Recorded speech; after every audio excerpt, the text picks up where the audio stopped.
নমস্কার বন্ধুরা, আপনারা দেখতে পাচ্ছেন এইটা একটা বাংলার বাড়ি যোজনার গত মানে একটা মানে ঘর এনারা ঘর পেয়েছেন। এবার আপনারা বলছেন যে আমরা পূর্বতন সরকারের আমলে 60,000 টাকা পেয়েছি, আমরা কি এইবার ঘরটা পাবো না?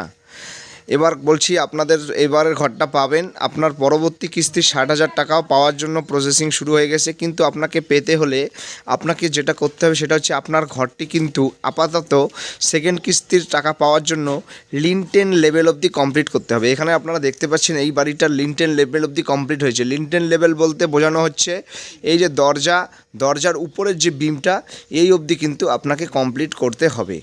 আপনারা এবার বলতে পারেন যে এত কম টাকায় আমি কীভাবে লিনটেন লেভেল অবধি করব? ব্যাপারটা হচ্ছে সরকার তো অত কিছু বোঝে না। সরকার আপনাকে বাড়ি করার জন্য সহায়তা করছে, আপনারা নিজেরা কিছু ভরিয়ে এটাকে করতেই হবে, কিছু করার নেই। আপনি যদি লিনটেন অবধি না করেন তাহলে কিন্তু আপনি সেকেন্ড কিস্তির টাকা পাবেন না। আপনি যদি কেবল ভিটি বা অন্য কিছু করেন তাহলেও পাবেন না। আপনারা লিনটেন লেভেল অবধি করুন।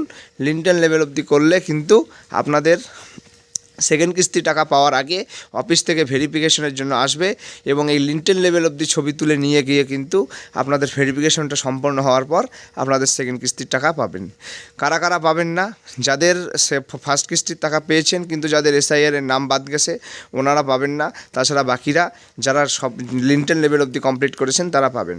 আপনি যদি লিনটেন লেভেল অবধি কমপ্লিট না করেন তাহলে কিন্তু কোনোভাবেই আপনার সেকেন্ড কিস্তির টাকা পাবেন না। তাই তাড়াতাড়ি লিনটেন লেভেল অবধি কমপ্লিট করুন।